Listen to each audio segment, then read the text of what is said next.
ಸಂಸತ್ ಬಾಗಿಲಲ್ಲೇ ಪರಿಸರವಾದಿಗಳ ಪ್ರತಿಭಟನೆ. ವಿರೋಧ ಪಕ್ಷದ ಗಂಭೀರ ಪ್ರಶ್ನೆಗಳಿಗೆ ತರಗುಟ್ಟಿದ ಆಡಳಿತ ಪಕ್ಷ. ತಮ್ಮ ಪಕ್ಷದ ಪ್ರಶ್ನೆಗಳಿಗೆ ಮೇಜುಕುಟ್ಟಿ ಸ್ವಾಗತ. ಜಪಾನ್ ರಾಯಭಾರಿಯಾಗಿದ್ದ ತಾಲೂಕು ದಂಡಾಧಿಕಾರಿ, ರಷ್ಯಾ SCO ಆಗಿದ್ದ ರಮಣಕುಮಾರ್, ಸೌತ್ ಆಫ್ರಿಕಾದ ರಾಯಭಾರಿಯಾಗಿದ್ದ ವೀರಾ ರಮಣ್. ಇದು ಬಾಲು ಪಬ್ಲಿಕ್ ಶಾಲೆಯಲ್ಲಿನ ಸಂಸತ್ ಕಲಾಪದ ಅಣುಕು ಪ್ರದರ್ಶನ. ನಮಸ್ಕಾರ ಪ್ರಿಯ ವೀಕ್ಷಕರೇ, ಸಂಗ್ರಾಮ ಟಿವಿಗೆ ಸ್ವಾಗತ. ನಾನು ನಿಮ್ಮ ರಮೇಶ್ ಶಕ್ಕೂರ್. ಬೆಂಗಳೂರು ದಕ್ಷಿಣ ಜಿಲ್ಲೆ ಚನ್ನಪಟ್ಟಣ ನಗರದ ಬಾಲು ಪಬ್ಲಿಕ್ ಶಾಲೆಯಲ್ಲಿ ಭಾರತ ಸರ್ಕಾರದ ಸಂಸತ್ ಕಲಾಪದ ಅಣುಕು ಪ್ರದರ್ಶನ ಮಾಡಿ ಪ್ರೇಕ್ಷಕರನ್ನು ದಂಗುಬಡಿಸಿದರು. ಜಪಾನ್ ರಾಯಭಾರಿಯಾಗಿದ್ದ ತಾಲೂಕು ದಂಡಾಧಿಕಾರಿ BN ಗಿರೀಶ್ ರವರು ಮಾತನಾಡಿ, ಪ್ರಸಕ್ತವಾಗಿ ಇಂದಿನ ವಿದ್ಯಾರ್ಥಿಗಳಿಗೆ ರಾಜಕೀಯ ಪ್ರಜ್ಞೆ ಅವಶ್ಯಕತೆಯಾಗಿದೆ.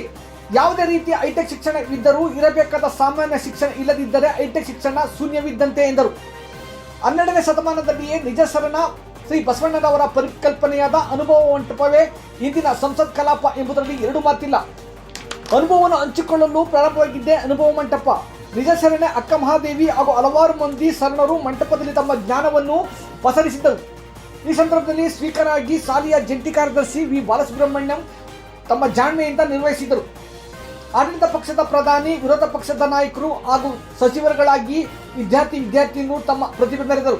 ಶಾಲೆಯ ಸಂಸ್ಥಾಪಕ ಕಾರ್ಯದರ್ಶಿ ವಿ ವೆಂಕಟಸುಬ್ಬೆ ಚೆಟ್ಟಿ, ಶಾಲೆಯ ಟ್ರಸ್ಟಿಗಳಾದ KP ಶೈಲಜಾ, ಕವಿತಾ ಬಾಲಸುಬ್ರಹ್ಮಣ್ಯಂ, ಶಾಲೆಯ ಪ್ರಾಂಶುಪಾಲರಾದ ಕವಿತಾ, ಶಾಲೆಯ ಟ್ರಸ್ಟಿಯಾದ ಕೃಷ್ಣಕುಮಾರ್ ಹಾಗೂ ಹಲವಾರು ಮಂದಿ ಪ್ರೇಕ್ಷಕರ ಸಾಲಿನಲ್ಲಿದ್ದು ಸಂಸತ್ ಕಲಾಪವನ್ನು ವೀಕ್ಷಿಸಿದರು.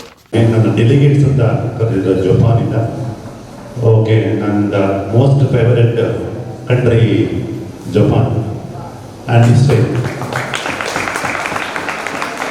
ಯಾಕೆ ಅಂತಂದರೆ ನಿಮಗೆ ಗೊತ್ತಿರ್ಬೋದು, ಈಗ ತುಂಬ ನೀವು ವಾದಿ ಮತ್ತು ಪ್ರತಿವಾದಿಗಳ ಥರ ತುಂಬ ಚೆನ್ನಾಗಿ ಅದನ್ನು ಆರ್ಗ್ಯುಮೆಂಟ್ ಮಾಡ್ತಾ ಇದ್ರಿ, ಚರ್ಚೆ ಮಾಡಿದ್ರಿ. ಒಂದು ಎಕನಾಮಿಕ್ ಗ್ರೋತ್ ಹೇಗೆ ಇರಬೇಕು ಅಂತ. ನನ್ನ ಪ್ರಕಾರ ಒಂದು ಎಕನಾಮಿಕ್ ಗ್ರೋತ್ ಅಂದರೆ ಸಸ್ಟೈನಬಲ್ ಎಕನಾಮಿಕ್ ಗ್ರೋತ್ ಇರಬೇಕು. ಸಸ್ಟೈನಬಲ್ ಎಕನಾಮಿಕ್ ಗ್ರೋತ್ ಇದ್ದಾಗ ಮಾತ್ರ ಆ ಒಂದು ದೇಶ ಡೆಫಿನೆಟ್ಲಿ ಇಂಪ್ರೂವ್ ಆಗಿದೆ, ಆಗ್ತಾ ಇದೆ. ನಾವಿವಾಗ ಆರ್ಥಿಕತೆಯಲ್ಲಿ ನಮ್ಮ ದೇಶ ಮುಂದುವರಿತಾ ಇದೆ ಅಂತ ಹೇಳಿ, ಮುಂದುವರೆದಿದೆ ಅಂತ ಹೇಳಿಲ್ಲ, ಡೆವಲಪ್ಡ್ ಅಂತ ಹೇಳಿಲ್ಲ, ಡೆವಲಪಿಂಗ್ ಅಂತ ಹೇಳ್ತಾ ಇದ್ದೀವಿ ನಾವಿನ್ನು. ಎಲ್ಲಿವರೆಗೆ ನಾವು ಸಸ್ಟೈನಬಲ್ ಎಕನಾಮಿಕ್ ಮಾಡಲ್ವೋ, ಗ್ರೋತ್ ಆಗಲ್ವೋ, ಅಲ್ಲಿವರೆಗೆ ಡೆವಲಪಿಂಗ್ ಅಂತಲೇ ಬರ್ತಾ ಇರುತ್ತೆ. ಅದನ್ನು ಜಪಾನದ ದೇಶಗಳಲ್ಲಿ ಏನಕ್ಕೆ ಅಲ್ಲಿ ಎಕನಾಮಿಕ್ ತುಂಬ ಸ್ಟ್ರಾಂಗ್ ಇದೆ, ಅವ್ರನ್ನ ನಾವು ಇನ್ನೂ ಫಾಲೋ ಮಾಡ್ತೀವಿ ಅಂತ ಅಂದರೆ, they are very powerful in knowledge. Knowledge ಎಲ್ಲಿ ಇರುತ್ತೋ ಅಲ್ಲಿ ಡೆವಲಪಿಂಗ್ ಇರುತ್ತೆ. ಜಪಾನಲ್ಲಿ ಒಂದು ಟ್ರೈನ್ 1 ಸೆಕೆಂಡ್ 2 ಸೆಕೆಂಡ್ ಲೇಟ್ ಆದರೆ ಅವರು ಅದಕ್ಕೆ ಅವ್ರು ಏನು ಫೀಸ್ ಪೇ ಮಾಡ್ತಾರೆ ಅದನ್ನು ರೀಫಂಡ್ ಮಾಡ್ತಾರೆ, ಮತ್ತು ಸಾರಿ ಕೇಳ್ತಾರೆ. ನಮ್ಮಲ್ಲಿ ಹಿಂಗಿದೆ, 10 ನಿಮಿಷ 15 ನಿಮಿಷ 1 ಗಂಟೆ ಆದರೂ ಕೂಡ ತಾಳ್ಮೆಯಿಂದ ಕಾಯುವಂಥ ಶಕ್ತಿ ನಮಗಿದೆ. ಅದಕ್ಕೆ ಅಡ್ಜಸ್ಟ್ ಆಗ್ಬಿಟ್ಟಿದ್ದೀವಿ ನಾವು, ಬಿಕಾಸ್ ವಿ ಆರ್ ಇಂಡಿಯನ್ಸ್ ಅಂತ. ಜಪಾನೀಸ್ಗೆ ನೀವೆಲ್ಲ ಹೋದರೆ ಅಲ್ಲಿ ಹೊಂದ್ಕೊಳ್ಳೋದು ಕಷ್ಟ, ಅವ್ರು ಇಲ್ಲಿಗೆ ಬಂದರೆ ಇಲ್ಲಿ ಹೊಂದ್ಕೊಳ್ಳೋದು ಕಷ್ಟ. ಅವ್ರು ಏನಕ್ಕೆ ಎಕನಾಮಿಕಲ್ಲಿ ತುಂಬ ಗ್ರೋತ್ ಅಂದರೆ ಅವರು ಕೂಡ ನಮ್ಮ ಥರ ಅಗ್ರಿಕಲ್ಚರ್ ಮಾಡ್ತಾರೆ. ನಾವು ಅಂದ್ಕೊಂಡಿರ್ಬೋದು ಅಗ್ರಿಕಲ್ಚರ್ ಇಲ್ಲ, ಭಾರತ ಮಾತ್ರ 70% ಅಗ್ರಿಕಲ್ಚರ್ ಡಿಪೆಂಡ್ ಆಗಿದೆ, ಅದಕ್ಕೆ ನಮ್ಮ ಎಕನಾಮಿಕ್ ಗ್ರೋತ್ ಇಲ್ಲ ಅಂತ. ಇಸ್ರೇಲ್ನ ನೋಡಿ, ಅಲ್ಲಿ ಎಷ್ಟು ಸೈನ್ಸ್ ಆ್ಯಂಡ್ ಟೆಕ್ನಾಲಜಿನ ಒಂದು ನಮ್ಮ ಕೃಷಿಯಲ್ಲಿ ಅಡಾಪ್ಟ್ ಮಾಡ್ಕೊಂಡಿದ್ದಾರೆ. ಜಪಾನಲ್ಲೂ ಅಷ್ಟೇ, ಯಾವಾಗ ಸೈನ್ಸ್ ಆ್ಯಂಡ್ ಟೆಕ್ನಾಲಜಿನ ನಮ್ಮ ಕೃಷಿಯಲ್ಲಿ ಅಳವಡಿಸ್ಕೊಳ್ತೀವೋ ಆವಾಗ ನಾವು ಕೃಷಿಯಲ್ಲಿ ಬೆಳೆ ಸಾಧ್ಯ. ನಾವು ಇನ್ನೂ ಕೂಡ ಓಲ್ಡ್ ಸ್ಟೈಲಲ್ಲಿದ್ದೀವಿ. ಇನ್ನೂ ಕೂಡ ಎತ್ತುಗಳನ್ನ ಇಟ್ಕೊಂಡೋಗಿ, ಹಸುಗಳನ್ನ ಇಟ್ಕೊಂಡೋಗಿ, ಆ ನೇಗಿಲು ತಗೊಂಡೋಗಿ ಉಳುಮೆ ಮಾಡಿ, ಕೈಯಲ್ಲಿ ರಾಗಿಯನ್ನು ಬಿತ್ತಿ, ಗೊಬ್ಬರವನ್ನು ಕೈಯಲ್ಲಿ ಹಾಕಿ ಇನ್ನೂ ಬೆಳೆಯುವಂಥ ಪದ್ಧತಿ ನಾವು ನೋಡ್ತಾ ಇದ್ದೀವಿ ಹಳ್ಳಿಗಳು ಕೂಡ. ಮತ್ತು ಯಾವ ಸಾಯಿಲ್ಗೆ ಯಾವ ಸೀಡ್ಸ್ ಹಾಕಬೇಕು, ಆ ಸಾಯಿಲ್ ಟೆಸ್ಟ್ ಮಾಡಿ ಅಂತ ಹೇಳಿ ನಮ್ಮ ರೈತರು ಟೆಸ್ಟ್ ಮಾಡಿ ಅವ್ರಿಗೆ ಏನು ಗೊತ್ತು, ನಮ್ಮ ತಾತ ಈ ಒಂದು ಸಾಯಿಲಲ್ಲಿ ಇದೇ ಬೆಳೀತಾ ಇದ್ರು, ಸನ್ಫ್ಲವರೇ ಬೆಳೀತಿದ್ರು, ಗ್ರೌಂಡ್ ನಟ್ಟೆ ಬೆಳೀತಿದ್ರು, ನಾವು ಅದನ್ನೇ ಬೆಳೆಯೋದು, ಕೋಕೋನಟ್ಟೆ ಬೆಳೆಯೋದು.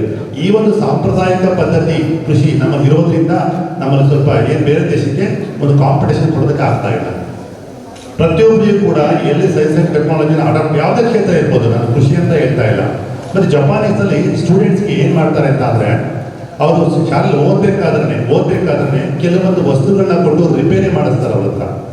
ಏಕೆಂದರೆ ನಿಮ್ದೊಂದು ಆ ನಾಲೆಡ್ಜ್ ಇಂಪ್ರೂವ್ ಆಗಲಿ ಅಂತ, ನಿಮ್ದು ಸ್ಕಿಲ್ ಇಂಪ್ರೂವ್ ಆಗಲಿ ಅಂತ. ನಾವೇನು ಮಾಡ್ತಿದ್ದೀವಿ ಪದ್ಧತಿ ಅಂದರೆ, ಪುಸ್ತಕವನ್ನು ಕೊಟ್ಟು ಎಕ್ಸಾಮ್ಸ್ ಬರೆಸಿ ಅದನ್ನ ಮೆಮೊರಿ ಟೆಸ್ಟ್ ಮಾಡ್ತೀವಿ ಹೊರತು ನಿಮ್ಮ ಸ್ಕಿಲ್ನ ಟೆಸ್ಟ್ ಮಾಡ್ತಾ ಇಲ್ಲ. ಅದರಿಂದ ಎಕನಾಮಿಕ್ ಗ್ರೋತ್ ಆಗಬೇಕು ಅಂದರೆ ಸಸ್ಟೈನಬಲ್ ಎಕನಾಮಿಕ್ ಗ್ರೋತ್ ಆದರೆ ಮಾತ್ರ ಒಂದು ದೇಶ ಅಭಿವೃದ್ಧಿ ಆಗೋದಕ್ಕೆ ಸಾಧ್ಯ. Thank you so much.